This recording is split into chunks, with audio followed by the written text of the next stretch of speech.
Bismillahirrahmanirrahim. Assalamualaikum warahmatullahi wabarakatuh.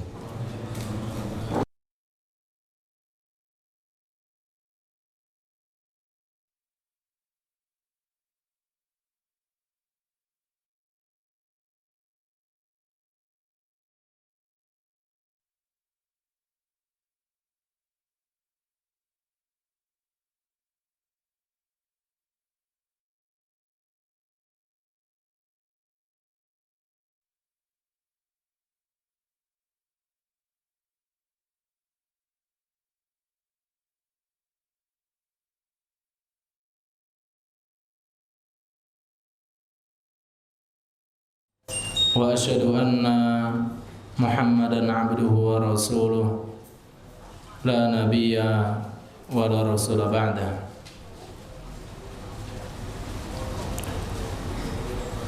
Qala Allah ta'ala fi kitabihil karim, ya ayyuhalladzina amanu taqullaha haqqa tuqatih wa la tamutunna illa wa antum muslimun.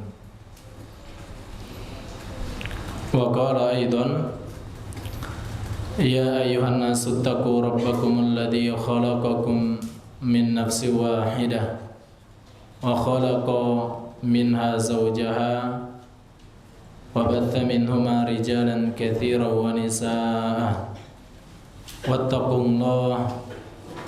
wattaqullaha alladhi tasaaluna bihi wal arham innallaha kana 'alaikum raqiba. Ya ayyuhalladzina amanu taqullaha wa qulu qawlan sadida yuslih lakum a'malakum wa yaghfir lakum dhunubakum wa may yuti'illaha wa rasulahu faqad faza fawzan 'azima. Fa inna asdaqal hadithi kitabullah wa khairal hadi hadi Muhammadin sallallahu alaihi wasallam wa syarrul umuri muhdatsatuha fa inna kulla muhdatsatin fid din bid'ah wa kulla bid'atin dhalalah wa kulla dhalalatin finnar. Ikhwatal iman, para jamaah sekalian, para orang tuaku, kakak-kakakku dan adik-adikku yang semuanya semoga kita dimuliakan Allah Subhanahu wa taala. Ya. Khalas, intah itu. Sudah selesai bagi airnya? Sudah minum? Ya minumlah dulu, enggak apa-apa. Iya. Kalau ada permen juga silakan dibagikan. Insyaallah. Alhamdulillah, kita bersyukur kepada Allah Subhanahu wa taala karena pada malam hari ini kembali kemudian Allah mengumpulkan kita di tempat yang sama-sama kita cintai bersama ini, yaitu rumah di antara rumah-rumah Allah Subhanahu wa taala. Kita pun bersyukur kepada Allah Subhanahu wa taala karena diberikan hidayah sunnah. Kita pun bersyukur kepada Allah Subhanahu wa taala karena kita diberikan hidayah di atas ilmu. Ikhwatal iman yang dimuliakan Allah Subhanahu wa taala. Seperti yang sudah diumumkan, kita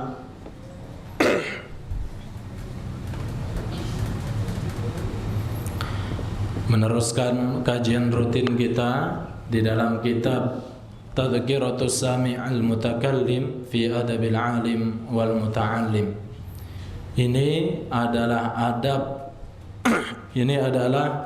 kitab yang membahas tentang kitab adab. Jadi ada beberapa asatidzah yang mereka mengisi kajian tentang akidah, kemudian ada yang tentang fikih. Fa subhanallah, ini harus kita syukuri bersama.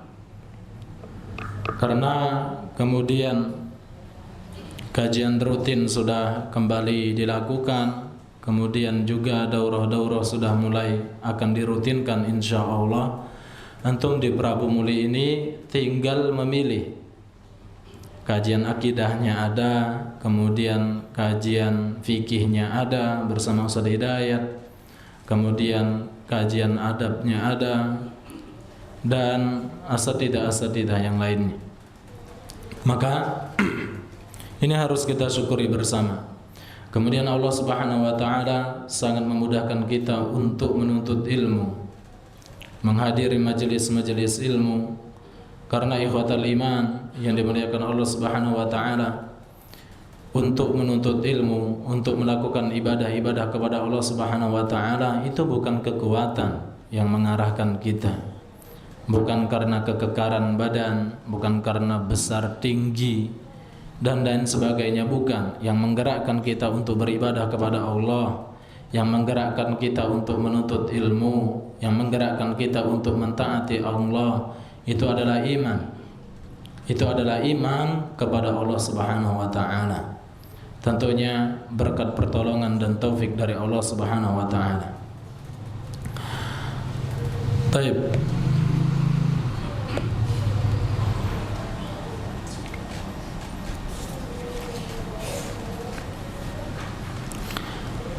Pada pertemuan yang lalu kita telah membahas di dalam kitab Tadhkiratus Sami' al-Mutakallim ini muqaddimah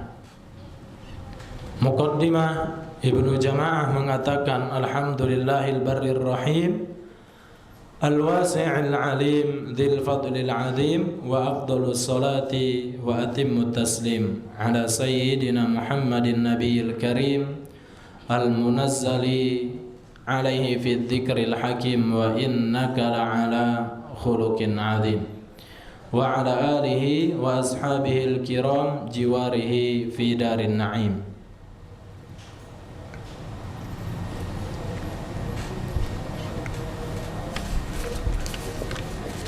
Mukaddimah ini telah kita bahas di pertemuan yang lalu. Maka kita akan masuk kepada sesuatu yang sangat penting yang akan disampaikan oleh beliau Ibnu Jama'ah. Yang kita ketahui seperti yang sudah kita sampaikan bahwa kitab ini membahas tentang adab. Fa subhanallah.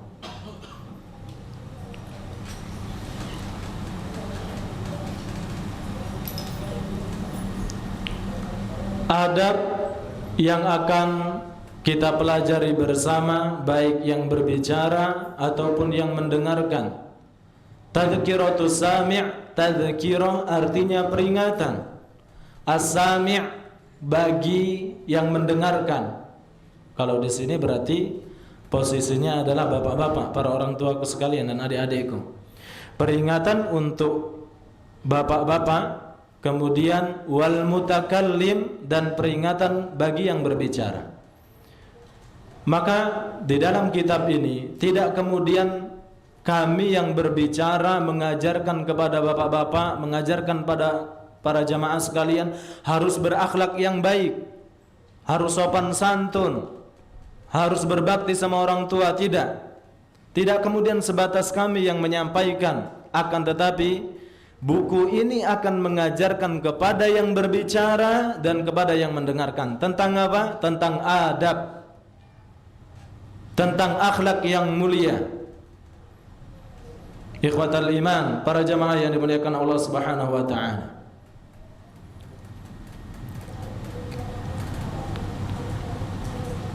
Dan kalau kita perhatikan, selalu orang-orang yang ada di sekitar kita, apa yang mereka lihat?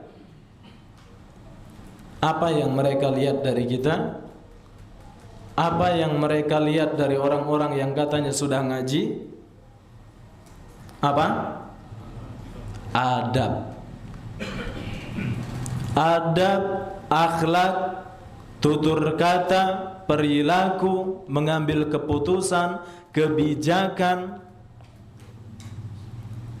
Apalah lagi kalau kita hidup di kampung, itu Masya Allah, sejengkal demi sejengkal dari perilaku kita mereka perhatikan.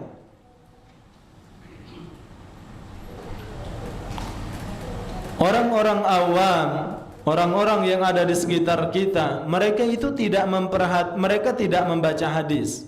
Maaf ya. Mereka tidak kemudian membaca Al-Quran.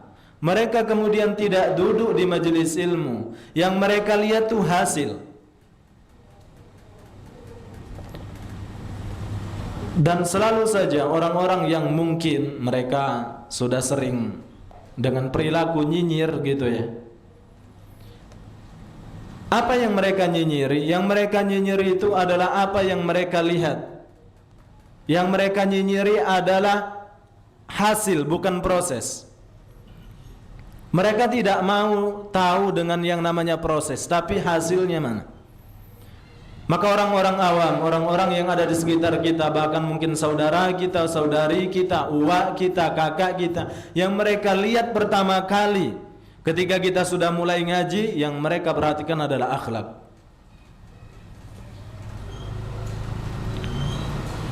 Anak-anak pesantren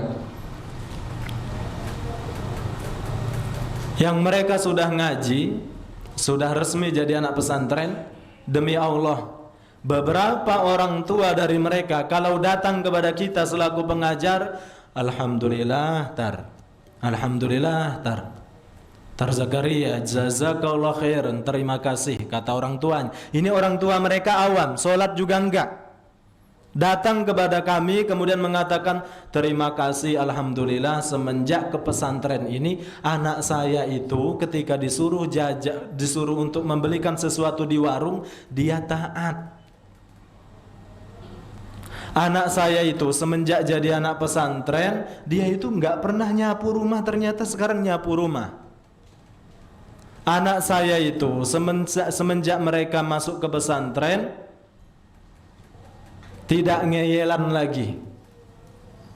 Anak saya itu ketika sudah masuk ke pesantren selama ini, dikasih uang jajan 5.000, 2.000 dia jajankan, 2.000 dia tabung. Sekarang sudah tabungannya mencapai 50.000.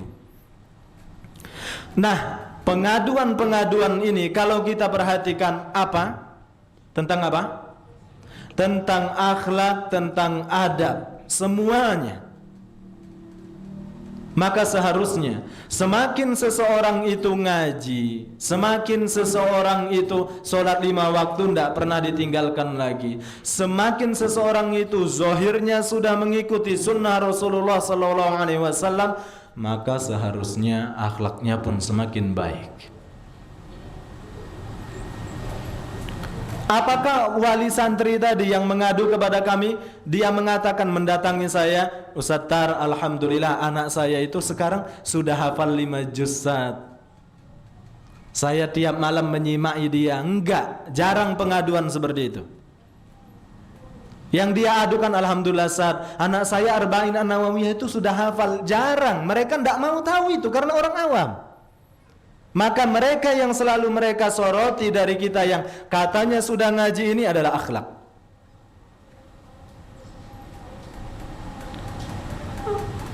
Nah, yang sangat memprihatinkan adalah semakin ngaji, lisannya semakin tajam, jempolnya nggak bisa dikontrol kalau bikin status, tatapannya tajam, akhlaknya nggak enak dipandang. Ada yang baru ngaji masih pakai celana lepis langsung diremehkan. Ini seakan-akan tidak sembanding lurus. Semakin ngaji, ghibahnya semakin kencang. Padahal yang dibaca, yang kita kaji itu adalah surat Al-Hujurat. Surat Al-Hujurat membahas tentang apa itu? Salah satunya adalah membahas tentang ghibah. Ini maksudnya gimana ya? Yang dikaji itu seperti itu, tapi bertolak belakang gitu. Maka sekali lagi, orang-orang di sekitar kita, mereka tidak membaca hadis, mereka tidak membaca Al-Quran, mereka tidak hadir di majelis ilmu. Namun yang mereka lihat, hasil you ketika ngaji itu apa sih? Hasil kamu ketika ngaji terus duduk di majelis ilmu, bikin status nasihat segala macam, dikit-dikit share hadis, itu hasilnya mana gitu. Ada pengumuman di kampungnya untuk kerja bakti gotong royong. Yang paling dahulu untuk gotong royong tuh wong-wong awam yang tidak sholat tuh. Nah kita yang sholat ini telat terus gotong royongnya. Ini yang mereka lihat akhirnya yang seperti itu. Ini kok semakin ngaji tapi semakin kayak gini sih. Dan ini selalu saja para jamaah, para orang tuaku sekalian yang dimuliakan Allah Subhanahu wa taala. Ini kita membahas tentang adab karena bahasan kitab kita adalah tentang adab. Ya. Selalu saja, baik itu kasusnya santri, wali santri yang kami paparkan barusan, kemudian orang-orang awam, itu selalu saja yang mereka soroti adalah akhlak. Maka berapa banyak akhirnya orang-orang yang mau ngaji karena akhlak, yang mungkin acap kali kita pertontonkan di orang-orang awam. Bahkan kita kemudian orang-orang yang terlalu hulu, orang-orang yang kaum muslimin, teman-teman kita yang mereka terlalu hulu, terlalu berlebih-lebihan kepada guru mereka, kepada kiai mereka, kepada syekh mereka, kepada ustadz mereka. Kita salah-salahin tuh. Ya, terlalu berlebih-lebihan. Kalau berpapasan dengan gurunya kok sampai merunduk, sampai kayak mau sujud. Ketika ustadznya keluar dari masjid, kemudian sandal ustadznya sampai dicarikan. Ini kita soroti, itu adalah sesuatu yang berlebih-lebihan. Tapi maaf, harus kita katakan, justru kita ini yang selalu menyoroti mereka, mengatakan mereka berlebih-lebihan. Kita terus menghantam ustadz-ustadz kita, digibahi. Iya. Ini sangat memprihatinkan. Digibahi, dijelek-jelekkan, dijatuhkan kehormatan. Sedangkan di sisi lain kita menyoroti akhlak-akhlak mereka yang kita katakan mereka terlalu berlebih-lebihan dalam menghormati guru-guru mereka. Maka para jamaah yang dimuliakan Allah Subhanahu wa taala, sekali lagi kitab ini insyaallah akan kita selesaikan. Kita akan belajar bareng-bareng bagaimana kemudian Ibnu Jamaah mengajarkan kepada kita bagaimana seharusnya berakhlak yang mulia, baik itu yang berbicara ataupun yang mendengarkan. Beliau mengatakan, fa inna min ahammi ma yubadiru bihil labibu syarqa syababihi wa yud'ibu nafsahu fi tahsilihi wa iktisabi husnal adabi alladhi syahida syar'u wal aqlu bifadlihi wattafaqatil ara wal alsinatu ala syukri ahlihi.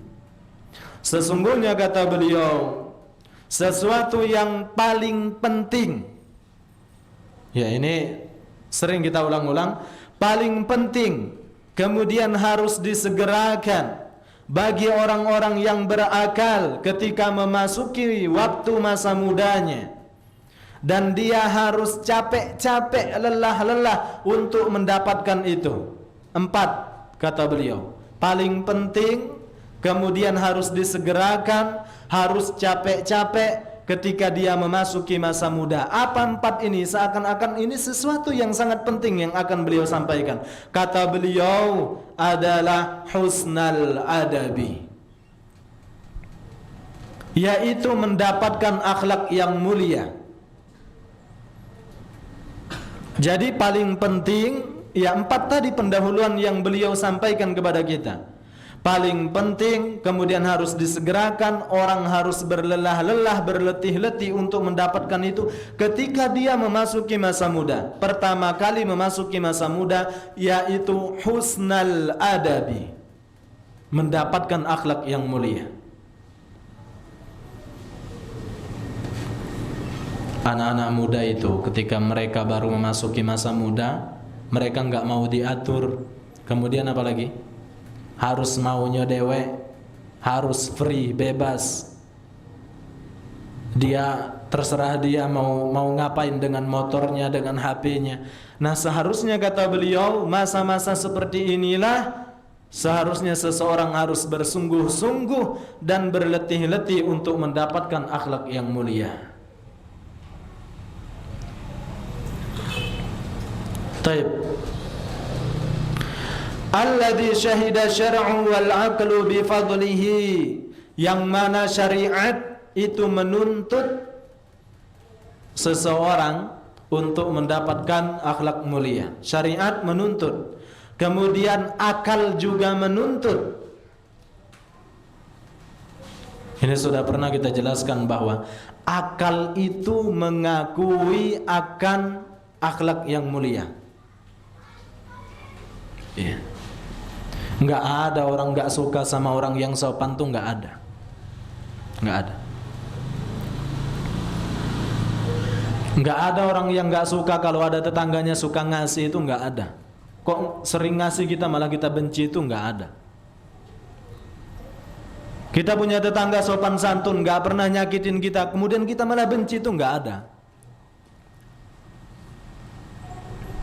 Ustadz, bukannya semakin baik seseorang itu malah semakin banyak dibenci orangnya? Iya, tapi hatinya itu nggak benci.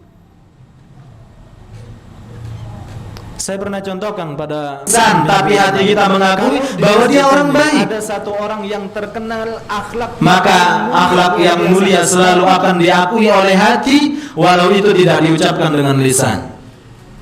Rasulullah Shallallahu Alaihi Wasallam banyak nggak yang mencerca Allah? Banyak. Satu kota Mekah itu mencerca Rasulullah Sallallahu Alaihi Wasallam. Jangan huwa kahin, dia penyihir, huwa sahir, huwa syair, huwa majnun, dia orang gila, dicaci maki. Tapi sekelas Abu Jahal pun mengakui bahwa dia berakhlak mulia.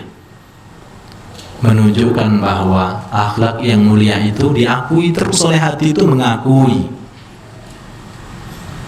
Ya. Maka tatkala seseorang berakhlak mulia, yang dia tembak hati seseorang. Walaupun dia dibenci satu kampung, tapi terkenal dia adalah orang yang beradab, baik, itu satu kampung hati mereka mengakui bahwa dia adalah orang baik. Maka yang mencerca adalah lisan, hati nggak mencerca. Inilah keagungan akhlak para jamaah yang dimuliakan Allah Subhanahu wa taala. Inilah keagungan akhlak. Sebagaimana Allah Subhanahu wa taala berfirman, "Wa innaka la'ala khuluqin 'azim." Sesungguhnya engkau wahai Muhammad berada di tempat yang tertinggi disebabkan karena akhlakmu yang luhur. Wa inna ahaqqan nasi bihadhil khoslatil jamilah wa awlahum bihiyazati hadhil martabatil jalilah ahlul ilmi alladhina hallu bihi dhurwatal majdi wassana wa ahrazu bihi qasabatis sabqi ila warathatil anbiya li'ilmihim bimakarimi akhlaqin nabi sallallahu alaihi wasallam. Dan kata beliau, wa inna ahaqqan nas, dan orang-orang yang paling berhak untuk mendapatkan sifat ini. Khoslah itu artinya sifat. Bihadhil khoslah, sesungguhnya yang paling berhak untuk mendapatkan, maksudnya untuk melekat pada dirinya sifat ini adalah siapa mereka? Ahlul ilmi, yaitu orang-orang yang berilmu. Ya, yeah. Orang-orang yang berilmu. Nih, masya Allah nih, luar biasa.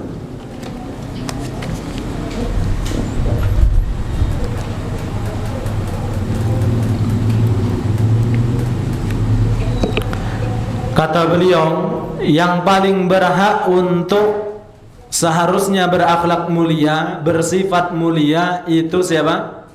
Ahlul ilmi, orang yang berilmu. Maka seharusnya semakin bertambah ilmu, semakin baik akhlak.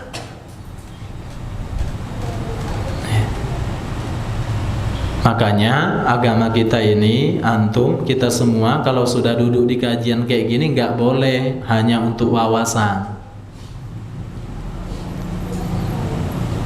Ayo ke kajian.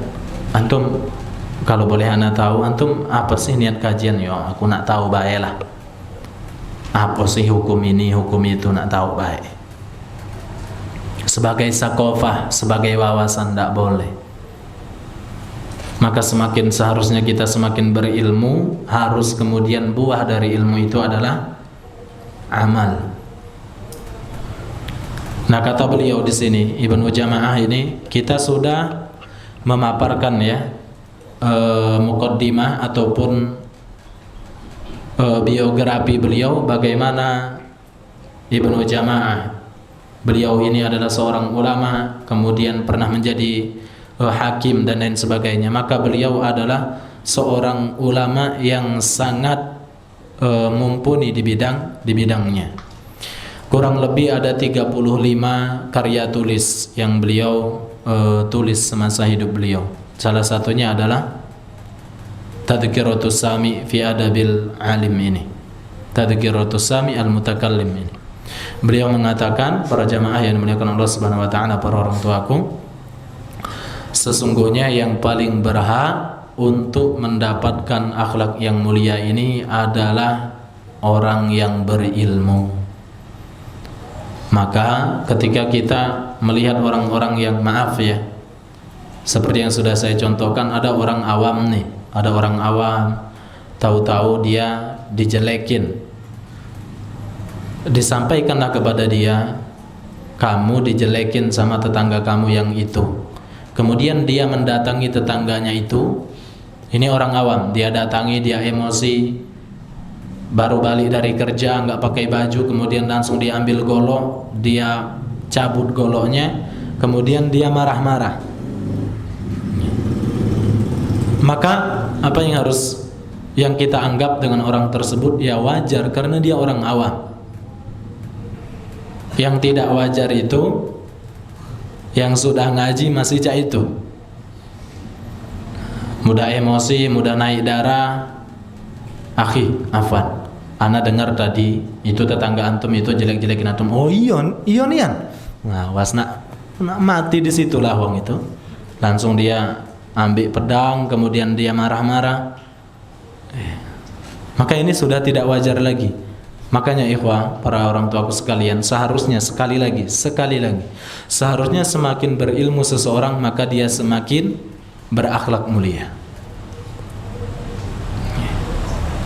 Lah ngaji kok malah misalkan dari pasar ini udah tahu rame kayak gini, ngebut dia 100 km per jam.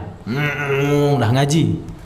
Maka ini sebenarnya sudah tidak layak, bukan sebenarnya lagi, sudah tidak layak. Ya, sudah tidak layak. Taib. Ternyata kata beliau, yang paling berhak untuk berakhlak mulia adalah mereka yang berilmu.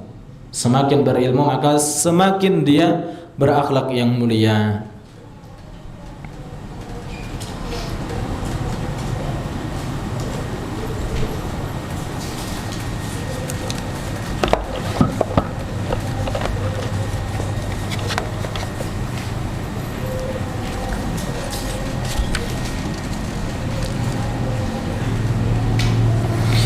Kenapa mereka adalah ahli ilmu yang paling berhak untuk mendapatkan akhlak tersebut? Karena kata beliau, li'ilmihim, karena ilmu mereka mengetahui suri tauladan mereka Rasulullah sallallahu alaihi wasallam itu pun berakhlak mulia. Rasulullah sallallahu alaihi wasallam adalah manusia yang paling baik akhlaknya. Sa'id bin Hisham, beliau bertanya kepada Aisyah, "Ya Aisyah, kaifa khuluqun Nabi sallallahu alaihi wasallam? Bagaimana akhlak Rasulullah?" Maka Aisyah mengatakan, "Kana khuluquhul Qur'an." Sesungguhnya akhlak Rasulullah itu adalah Al-Qur'an. Maka yang paling kemudian seharusnya mewarisi sifat-sifat mulia, sifat-sifat akhlak baik tersebut adalah ulama, karena ulama warathatul anbiya. Para ulama itu adalah pewarisnya para nabi. Seharusnya sekali lagi ulama itu mewarisi semuanya, akhlaknya, adabnya, ilmunya, ibadahnya, tawakalnya, salatnya, zakatnya, semuanya.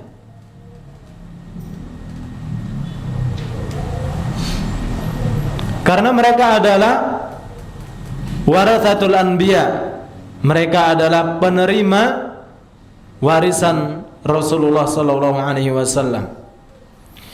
Baik, ikhwatal iman yang dimuliakan Allah Subhanahu wa taala. Ibnu Sirin beliau mengatakan, kanu yata'allamuna al-hadiya kama yata'allamuna al-ilma. Ibnu Sirin mengatakan, kanu yata'allamuna al-hadiya kama yata'allamuna al-ilma. Sesungguhnya orang-orang terdahulu, para ulama terdahulu, para sahabat terdahulu, mereka itu belajar hadiah, belajar adab, kama yata'allamuna al-ilma, sebagaimana mereka belajar ilmu.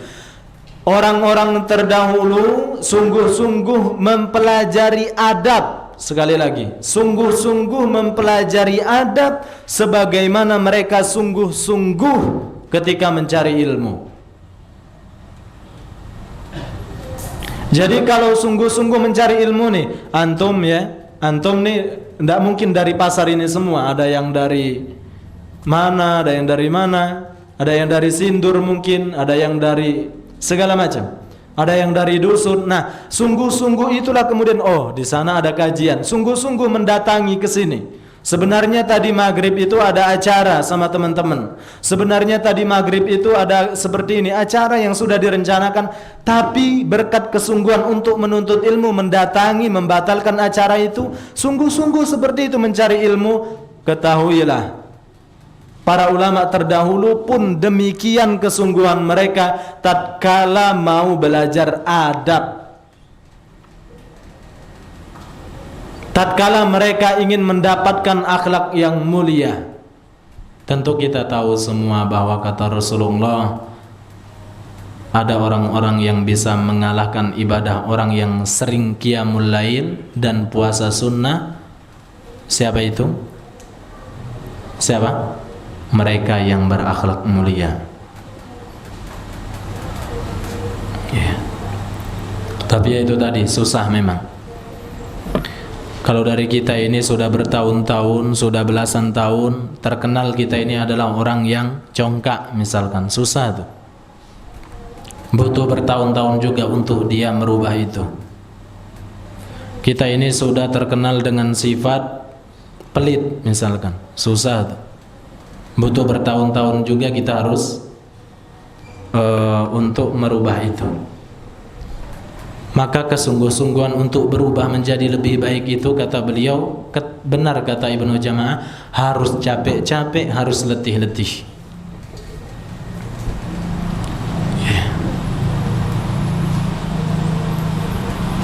Sedikit ikhwah, para jamaah yang dimuliakan Allah Subhanahu wa taala, sedikit tentang naudzubillah ya, mungkin mudah-mudahan Allah tidak menjadikan kita dari orang-orang yang demikian. Susah sekali kemudian untuk berbagi, untuk berinfak, bersedekah dan lain sebagainya. Saya katakan orang-orang yang mereka kita katakan kurang mampu, itu dermawannya itu lebih mudah. Kenapa demikian? Orang-orang yang mereka kurang mampu, itu untuk dermawan itu lebih mudah. Misalkan antum 1 bulan itu penghasilan 4 juta lah ya. Jangan, 4 juta terlalu besar. 1 bulan itu antum penghasilannya 200.000. Ada banyak yang demikian. 200.000 1 bulan. Maka ketika dia ingin menginfakkan 100.000, itu mudah apa tidak? Mudah enggak? Dia 1 bulan dapat 200.000. Ustadz, ana mau berinfak di jalan Allah 100.000 untuk makan. Saya katakan mudah. Coba orang yang menengah ke atas ekonominya. Kita ambil tadi Misalkan 1 bulan dia penghasilannya 10 juta. Berani nggak dia 5 juta untuk di jalan Allah dan 5 juta dia tahan untuk dia makan? Nah, udah agak kelas berat kan? Udah mulai berat tuh. Lagi kita naikkan. Penghasilan dia 1 bulan 20 juta. Berani nggak dia 10 juta untuk Allah, 10 juta dia tahan untuk makan? Mulai berat. Ya kan? Berat. Lagi penghasilannya itu 50 juta 1 bulan. Berani nggak dia jor-joran 25 juta di jalan Allah, 25 juta dia untuk operasional keluarganya? Mulai berat. Lagi 1 miliar 1 miliar penghasilannya 1 bulan. Berani nggak 500 juta dia untuk Allah, 500 juta untuk dia? Udah berat. Nah itulah, maka kita katakan semakin seseorang itu sebenarnya ekonominya rendah, kesempatan ataupun kecintaan dia untuk dermawan itu semakin besar sebenarnya. Kenapa yang tadi 1 miliar 500 juta dia sodakokan nggak tahan? Padahal sama aja 50%. Hah? 50%. Kan yang 200 ribu tadi dia wakafkan 100 ribu, dia tahan 100 ribu, 50% kan? Nah coba kalau penghasilannya 1 M 1 bulan, berani tidak dia sodakokan 500 juta? Berat. Maka ya, kalau kita beranggapan mau jadi dermawan ketika sudah kaya itu salah. Itu salah. Nanti saat anak akan dermawan insyaallah, jadi donatur tetaplah insyaallah ketika penghasilan anak sudah 500 juta 1 bulan. Padahal yang akan terjadi malah semakin berat. Bahasa Jawa ini abot berat sekali. Ya ini sebagai selingan saja ya. Jadi seharusnya semakin kita itu ndak milih, kita mau dermawan itu Masya Allah, Alhamdulillah ya, ada kota infak ini sudah antum masukkan, karena kita butuh operasional dan lain sebagainya. Barakallahu fikum. Baik, kita lanjutkan. Kata Ibnu Sirin, orang-orang terdahulu, para sahabat terdahulu, mereka itu belajar untuk mendapatkan akhlak yang mulia sebagaimana mereka mengejar ilmu. Sebagaimana mereka mengejar ilmu. Kita ini biasanya kalau lagi ada masalah di rumah kemudian ke bawah-bawah keluar. Iya bukan? Betul itu. Ada masalah di rumah kemudian kita keluar rumah, ada yang membuat kita jengkel, kita lampiaskan, padahal uang tadi tidak salah. Ke bawah-bawah. Maka itulah kalau seseorang dia bisa mengontrol dirinya ya, kan masalah saya tadi di rumah, kenapa kemudian saya lampiaskan kepada anak ini, kenapa kemudian saya lampiaskan kepada bapak ini, kenapa kemudian saya lampiaskan ke pedagang itu, kenapa saya lampiaskan ke pembeli itu. Nah itulah, benar kata beliau, seseorang itu untuk mendapatkan akhlak yang mulia, akhlak yang baik, adab yang baik itu perlu letih-letih, sungguh-sungguh.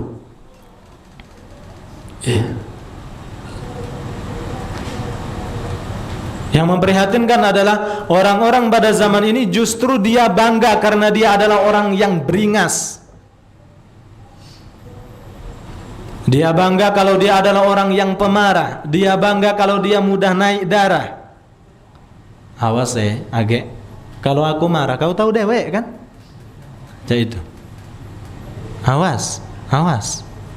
Injak-injak nian kau. Bangga.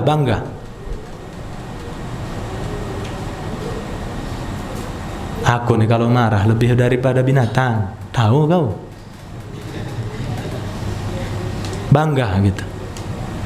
Padahal itu tercela, jelek. Justru di satu kampung dia paling ditakuti, itu justru jadi kebanggaan. Iya. Maka ikhwatal iman yang dimuliakan Allah Subhanahu wa taala, benar-benar tuh harus berletih-letih. Menahan pembicaraan itu harus letih-letih. Menahan jempol untuk bikin status tuh letih-letih. Dan terkadang kita ini ketika sudah mendapatkan 1-2 hadis, bukan niatnya untuk kebaikan kepada sohibnya, tapi untuk nembak. Nah, langsung buat status, nah, kena kau. Jadi bukan lagi niatnya untuk kebaikan. Ada sohibnya yang masih melanggar, misalkan dia masih melakukan kebiasaan yang itu dilarang oleh syariat.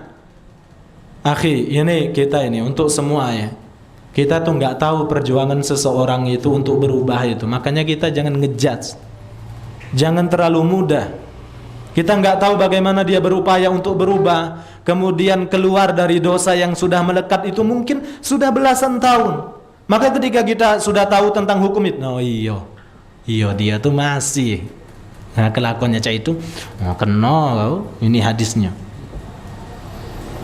Jadi bukan lagi untuk kebaikan, untuk rasakan, Kang. Bukan lagi untuk kebaikan. Maka ini juga perlu kita perhatikan bagaimana kita berlemah lembut kepada saudara-saudari kita, ikhwatal iman yang dimuliakan Allah Subhanahu wa taala. Untuk kemudian tidak menulis, untuk kemudian tidak berbicara, itu butuh perjuangan. Pembicaraan itu ketika dia sudah terlontar, itu dia yang menguasai kita. Namun sebelum terlontar, kita yang menguasainya. Sebelum terlontar itu kita masih selamat sebelum terlontar. Tapi kalau sudah sekali keluar, sudah nggak bisa ditarik lagi. Min husnil islami mar'i tarkuhu ma la ya'ni.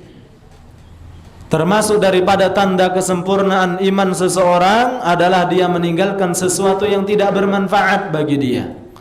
Yang termasuk tidak bermanfaat bagi dia, dia meninggalkan apa-apa saja yang itu bukan urusan dia. Sudah tahu bukan urusan dia, dia masuk ke ranah itu. Memperbanyai pemikir. Akhirnya semakin cepat kita menua namun terlambat dewasanya. Taib. Itu kata Ibnu Sirin. Kemudian wa qala Hasan Al-Basri.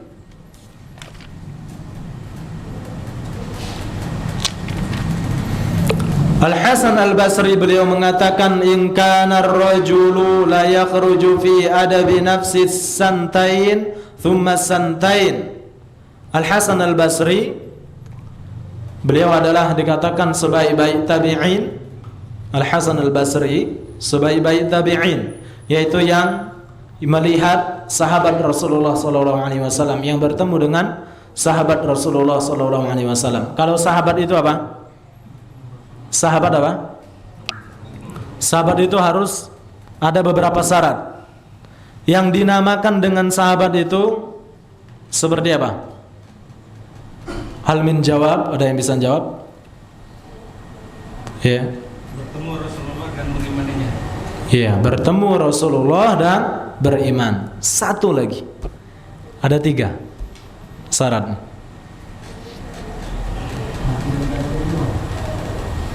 Apa? Allah, barakallahu fiik. Nah, tambahi punya Bapak tambahi satu lagi. Beriman, bertemu Rasulullah, kemudian beriman dan mati di atas iman itu. Nah, ini sahabat. Karena apa? Ada yang bertemu Rasulullah, beriman, kemudian murtad. Sepeninggal Rasulullah kemudian murtad, maka tidak disebut dengan sahabat. Maka 3 ini harus ada syarat. Yang disebut dengan sahabat adalah beriman, bertemu Rasulullah SAW, kemudian beriman dan mati di atas keimanan. Kalau tabi'in Ada sahabat, ada tabi'in. Tabi'in tidak bertemu dengan Rasulullah dan bertemu dengan sahabat. Tentunya beriman dan mati dalam keadaan beriman. Ya, jangan sampai kita tidak tahu ya, para orang tuaku, ustadz-ustadz yang biasa nyebut biasanya kita harus mengikuti tabi'in, kemudian tabi'ut tabi'in. Kita tidak paham apalah itu ustadz. Tabi'in, apa ustadz ya? Ada sahabat, ada tabi'in, ada tabi'ut tabi'in. Nah, tabi'ut tabi'in ini adalah yang mengikuti tabi'in. Nah, seperti itu. Tabi'un artinya mengikuti tabi'in, yang mengikuti tabi'in. Agak yang diingat cuma ain. Itunya Pak ya.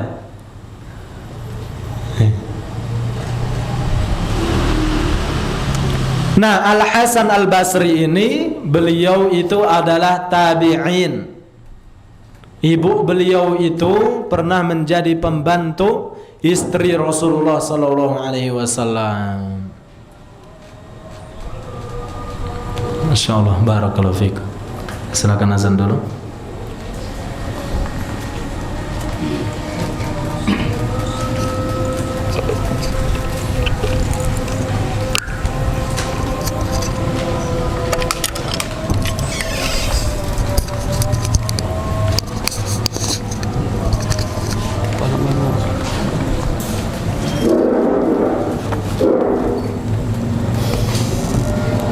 Allahu Akbar, Allahu Akbar, Allahu Akbar, Allahu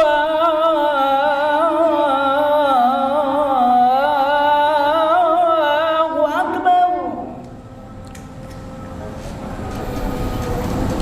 Asyhadu an la ilaha illallah.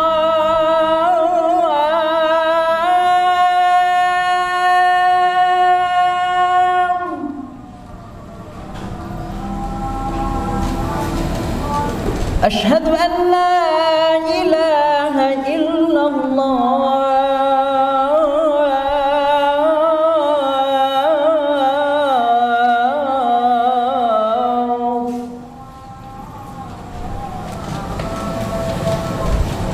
Asyhadu anna Muhammadar Rasulullah.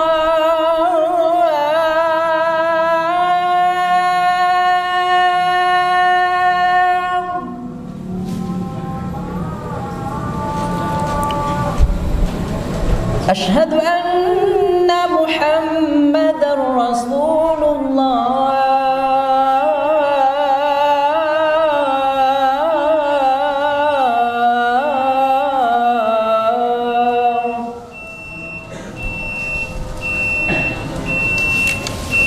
Hayya 'alas shalah.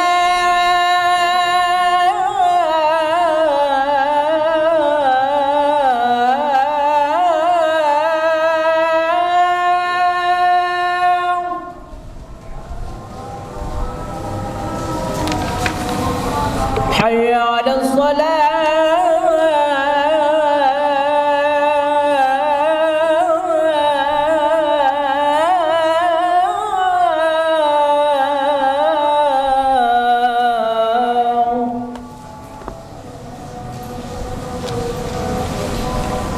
حي على الفلاح.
Alhamdulillahirabbil alamin wassalatu wassalamu ala nabiyina Muhammadin wa ala alihi wa ashabihi wa man istahsana bi sunnatihi ila yaumiddin. Kita lanjutkan.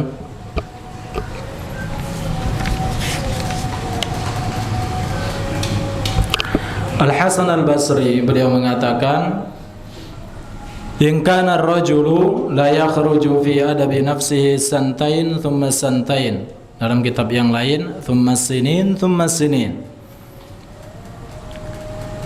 Benar-benar terjadi, kata beliau, sungguh benar-benar ada seseorang yang dia berusaha sampai bertahun-tahun untuk mendapatkan akhlak yang mulia.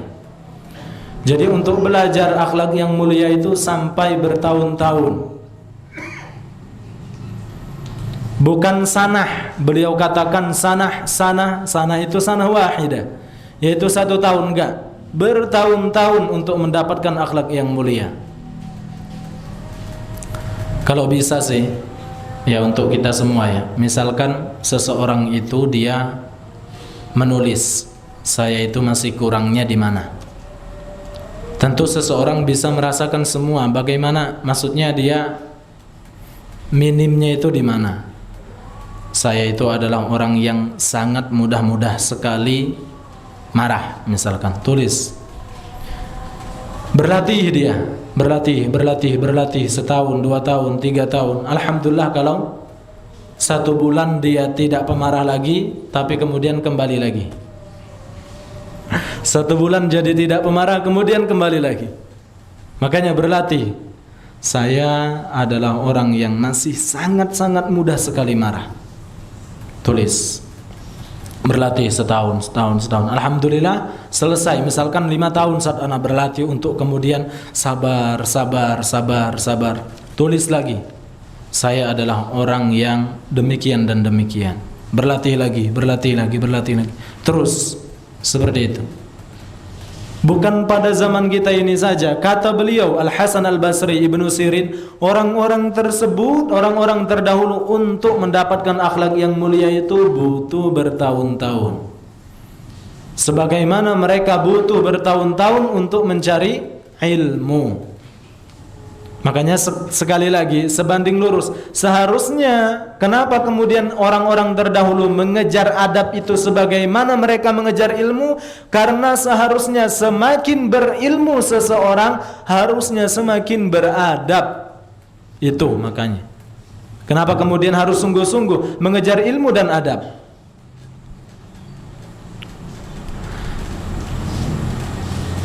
Kemudian Sufyan ibnu Uyainah beliau mengatakan, inna Rasulullah sallallahu alaihi wasallam, ikhwatah, kalau misalkan ada pertanyaan yang akan tanyakan silakan ditulis, antum antarkan ke sini nanti. Sufyan ibnu Uyainah beliau mengatakan, inna Rasulullah sallallahu alaihi wasallam huwal mizanul akbar wa alaihi tu'radul asya' ala khuluqihi wa siratihi wa hadihi. Fama wafaqaha fahuwal haqq wa ma khalafaha fahuwal batil. Sesungguhnya Rasulullah itu adalah barometer terbesar. Wa alaihi tu'radul asya', kepadanya lah semuanya dihadapkan, kepada Rasulullah semuanya dikembalikan. Ala khuluqihi, baik itu tentang akhlak ataupun tentang petunjuk dan tentang sirah beliau. Fama wafaqaha, apa saja yang sejalan dengan beliau maka itu adalah kebenaran. Wa ma khalafaha, apa saja yang itu menyimpang dari jalan Rasulullah maka itu adalah kebatilan.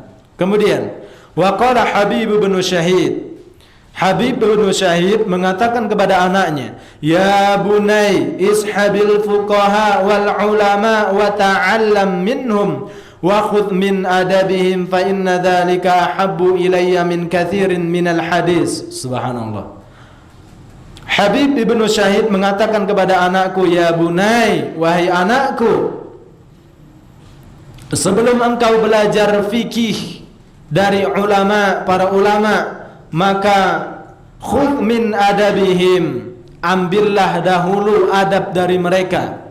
Sebelum engkau belajar fikih, belajar bagaimana buang hajat, bagaimana tentang bertoharoh, bagaimana macam-macam najis dan lain sebagainya. Maka kata beliau, kata Habib bin Syahid kepada anaknya, yang pertama kali harus engkau ambil adalah adab kepada mereka. Maka kebiasaan orang-orang terdahulu, kalau mau nyantriin anaknya, nih saat anak punya anak mau tak masukin ke pesantren, yang pertama kali orang tua ini lakukan adalah melihat adab gurunya, melihat adab akhlaknya. Barakallahu. Melihat adab akhlak, adab dan akhlak guru tersebut, itu yang pertama kali diperhatikan. Kemudian waqala ba'duhum li ibnihi ya bunay li an ta'allama baban min al-adabi ahabbu ilayya min an tata'allama 70 baban min abwabil ilm. Wahai anakku, sekiranya engkau belajar satu bab adab, itu lebih aku cintai daripada engkau belajar banyak bab di dalam ilmu. Sekali lagi seperti yang sudah kita paparkan tadi, wong-wong di sekitar kita ini yang selalu mereka perhatikan adalah adab. Masya Allah lomba MTQ, Masya Allah lomba hafalan hadis, ribuan hadis, Masya Allah lomba hafalan Al-Quran, tapi adabnya na'udzubillah dipandang oleh wong tidak. Ya. Masya Allah lah ceramah di mana-mana, tapi adabnya tidak dapat kalau adab. Maka sudah jatuh, sudah enggak, mereka enggak ngelihat dari itu. Maka sekali lagi kami paparkan bahwa semakin berilmu seseorang seharusnya dia semakin beradab dan berakhlak. Ya, lihatlah perkataan-perkataan yang sudah kita nukilkan barusan. Nahnu, Ibnu Mubarak mengatakan, nahnu ila kathir minal adab ahwaju minna ila kathir minal hadis. Sesungguhnya kita ini lebih butuh kepada banyak adab daripada butuh kepada banyak hadis. Yeah. Dengan nada semisal atau kalimat semisal, Al-Lais bin Sa'ad beliau mengatakan, antum ila yasiri minal adabi ahwaju minkum ila kathir minal hadis. Ini agak pedas nih.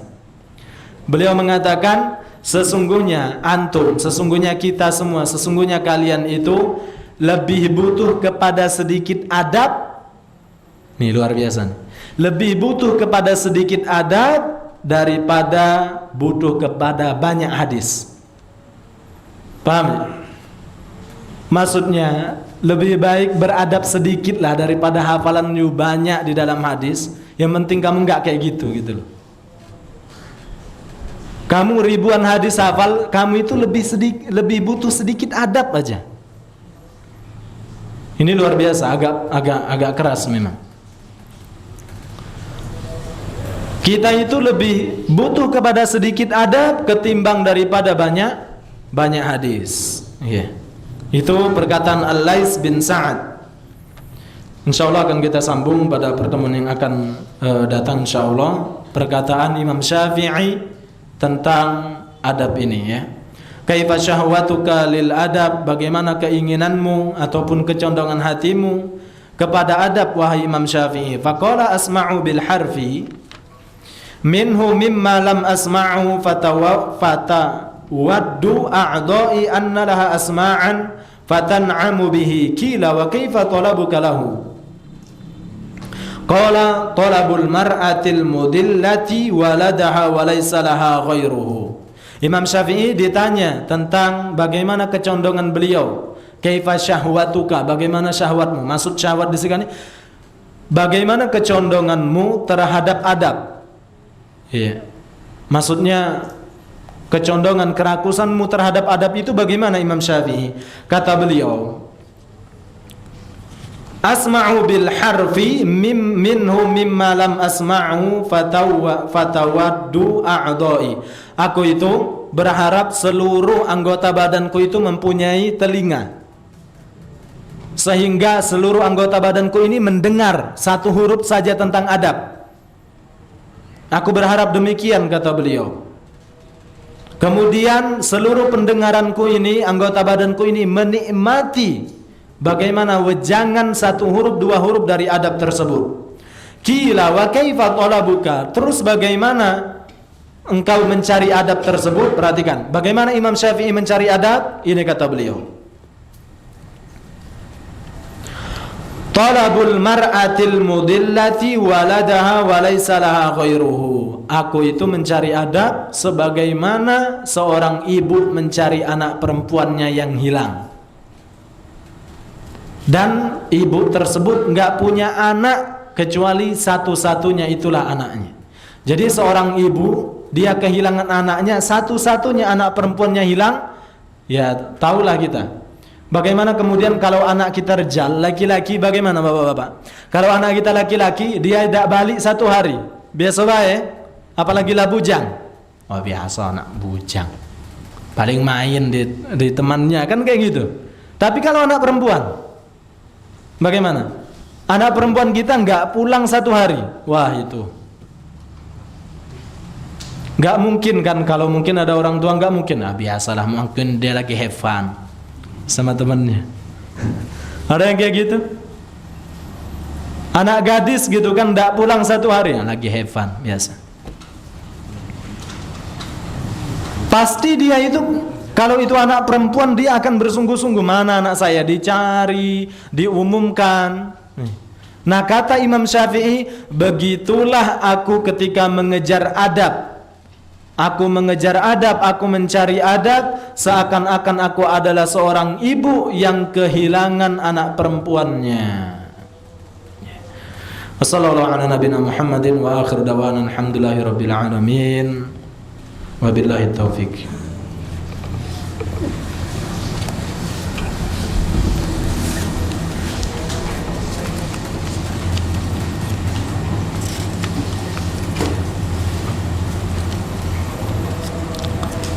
Baik. Silakan kalau ada yang bertanya.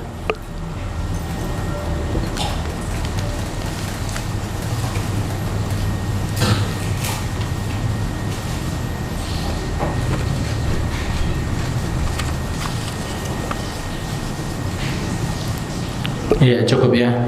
Dan banyak-banyak. Ini kajian bukan daurah. Daurah tuh berjam-jam ya, 2 jam, 3 jam. Ada lagi biasanya yang bertanya itu 1 halaman Pak, buku. Itu bukan pertanyaan, curhat. Kemarin Ustaz Yasir waktu daurah itu ditanya apa? Ditanya tuh ada pertanyaan. Ini kok mubtada khobarnya nggak jelas katanya. Maksudnya tahu, bapak-bapak tahu mubtada khobar nggak? Susunan kata ya.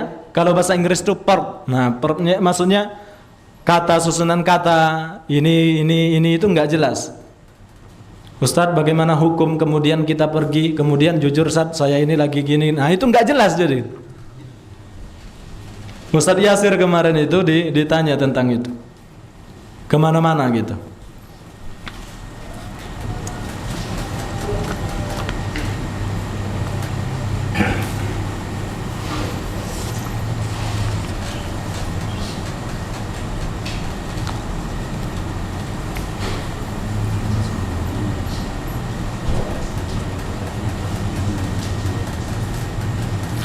Baik, bismillah. Assalamualaikum Ustaz, apakah benar untuk urusan adab hadis yang derajatnya dhaif boleh dipakai? Jawabannya iya.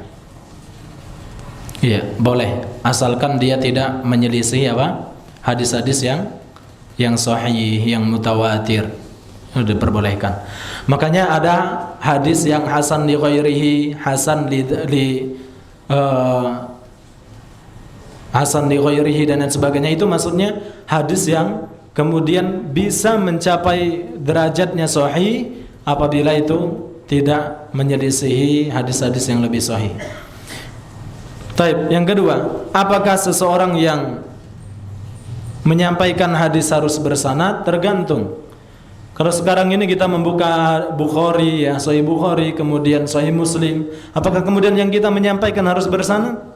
Tentu tidak.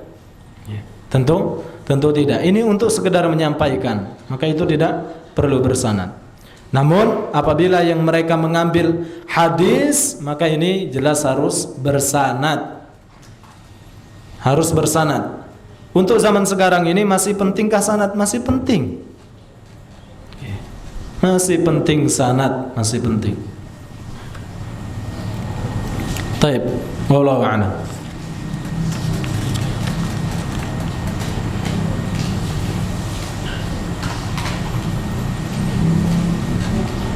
Ya Rabb. Assalamualaikum Ustaz. Ya, afwan ya, kembali kepada sanad tadi. Laulal isnad laqala maqal. Apabila bukan karena sanad, maka agama ini akan hancur. Maka agama ini akan sembarangan orang berkata demikian dan demikian. Dikit-dikit qala Rasulullah, dikit-dikit qala Rasulullah, dikit-dikit qala Rasulullah. Barang siapa yang kemudian dia suka kopi dan minum kopi, maka dia akan mendapatkan syafaat di hari kiamat kelak.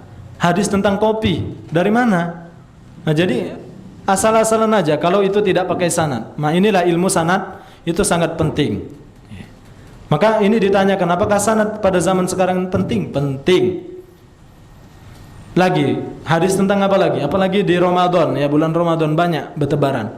Apalagi utlubul ilma walau bisin, tuntutlah ilmu walaupun ke negara Cina.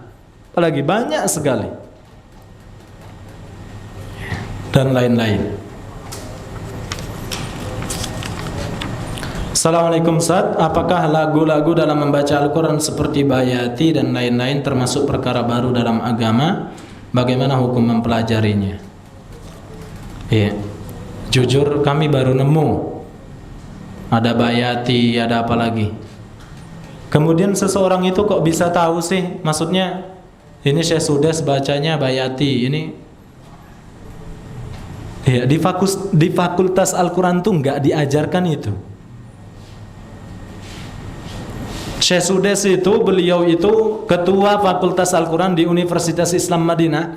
Nggak pernah kami dengar satu kalimat ini yang saya baca ini adalah bayati. Yeah.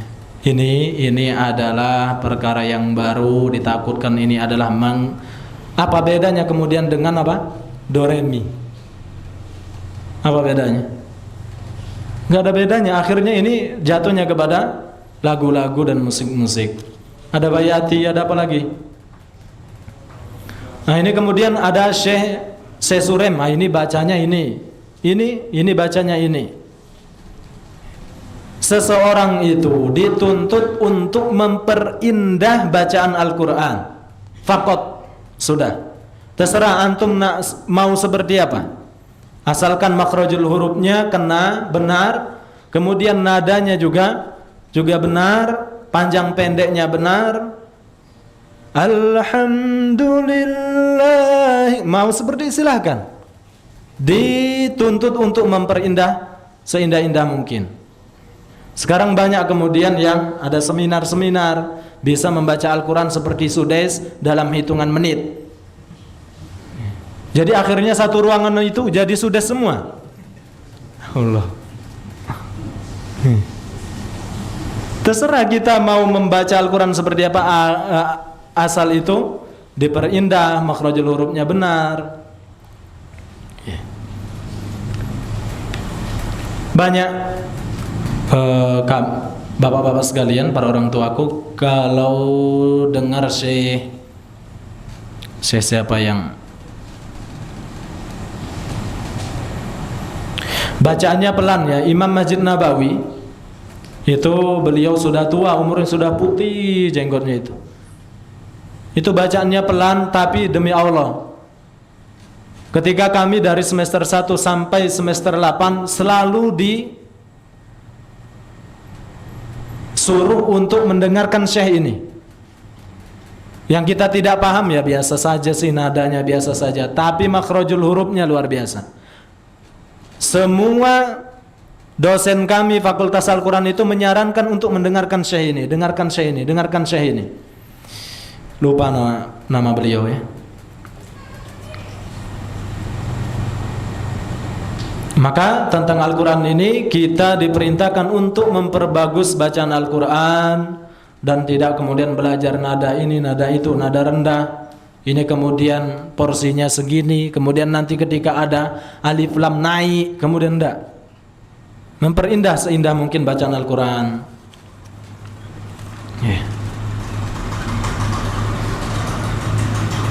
Kalau ada orang-orang yang belajar seperti ini, berarti nanti imamnya, beliau ini nanti imam tetap kita, bisa dia tahu, oh ini dia bacanya apa. Kalau kita tanya, tahu enggak, paham enggak beliau? Ana bacanya Bayati tadi, enggak tahu. Memang sudah seperti itu, diperindah membaca Al-Quran. Allahu a'lam.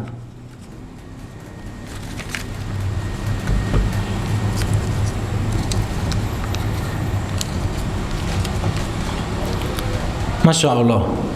Bismillah Ustaz, lengkap padat ini.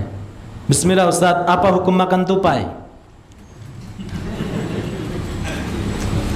Saya katakan, carilah makanan lain. Banyak makanan lain selain tupai. Aneh-aneh nian wong nih. Ada lagi yang bertanya, saat apa makan monyet? Carilah makanan lain. Kasihan punah mereka. Ini cari makanan lain ya. Ada ayam menor, ada tiga darah, ada banyak. Nak makan tupai ini ya. Subhanallah. Iya. Ya itu jawaban Anda. Ada yang lain? Ya, barakallahu. Bagaimana menyikapi permasalahan adat tadi? Adat terkadang kita melihat adat yang Betul. ya seperti kita berkata ada seseorang atau adalah beberapa orang atau komunitas yang ketika mereka beradat baik kepada siapapun, kepada orang tua atau misalnya itu terkadang ada gurunya yang terkadang berkemungkinan melanggar syariat. Baik. Ini sudah kami paparkan tadi ya. Kita ambil contoh dari teman-teman kita yang mungkin mereka terjatuh kepada cara berlebih-lebihan dalam beradab ini. Maksudnya kita juga harus menimbang-nimbang. Yang paling baik adalah mu'tadil. Apa itu mu'tadil? Mutawasid. Apa mutawasid? Pertengahan. Dan jangan sampai melanggar syariat. Contohnya adalah sampai mencium kaki. Nek wong Jawa ki apa? Sungkeman. Tahu sungkeman ya? Mau nikah sungkeman segala macam, maka ini sesuatu yang sudah melanggar syariat. Kemudian mencium-cium tangan gurunya segala macam dan berkeyakinan itu bisa memasukkan ke dalam surga. Minta jampi-jampi, kemudian nanti dijamin masuk surga. Ini akhirnya jatuh kepada perbuatan yang sudah berlebih-lebihan. Adapun mencium tangan, ini insya Allah tidak mengapa. Ya, tidak mengapa. Namun jangan sampai kemudian sampai had ruku. Had ruku apa? Sampai batasan ruku. Kita sampai cak ruku nian. Maka ruku sujud ini hanya kepada Allah Subhanahu wa taala. Namun untuk itu adat untuk menghormati orang tua kita, ya enggak apa-apa cium tangan. Kalau di Saudi itu orang-orang Arab bukan cium tangan, cium kepala, cium kening. Jadi syekhnya itu pegang kepalanya kemudian dicium keningnya. Kalau di kita di apa nak nyium-nyium, tidak sopan ya. Nah, bagaimana kalau pemandangan antum? Kalau saya pegang kepala beliau, wah itu sudah. Ya karena beda adat kan, beda adat. Nah adat itu boleh ditaati kalau tidak melanggar syariat. Boleh saja. Adat di Indonesia dan di Arab beda. Mencium kening, sedangkan kita cium tangan. Iya, seperti itu. Jadi baiknya itu mu'tadil, ya mutawasid. Kita ini bisa kan jadi orang beradab tapi tidak berlebihan kan, bisa kan? Bisa. Ya. Kita sebenarnya lagi banyak masalah kemudian tetap kita senyum kepada saudara kita. Nah itu adab bukan? Ya adab yang baik. Engkau memasukkan rasa senang kepada hati saudaramu, maka itu terhitung daripada sedekah. Nah ini adab. Maksudnya adab-adab itu tidak harus kemudian menjerumuskan seseorang ke dalam perkara yang berlebih-lebihan, apalagi sampai melanggar syariat.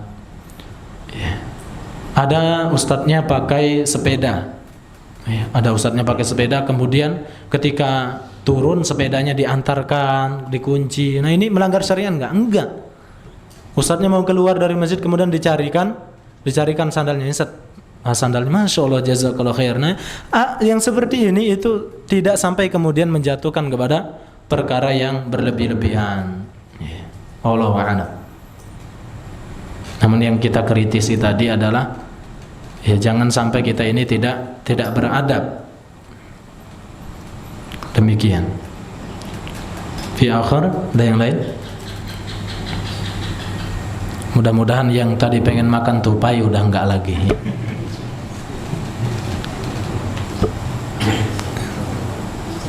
Susah sih menurut anak kan. Biasanya baru kita jingok kayak gini, baru dengar telapak kita aja dia udah lari kemana-mana. Kecuali dia penembak jitu gitu ya. Banyak lah, ada ayam kampung itu enak, empuk. Kupai turus, tupai kurus. Cari makanan lain. Ustaz, apa makan kura-kura? Ya Allah akhi, carilah makanan lain.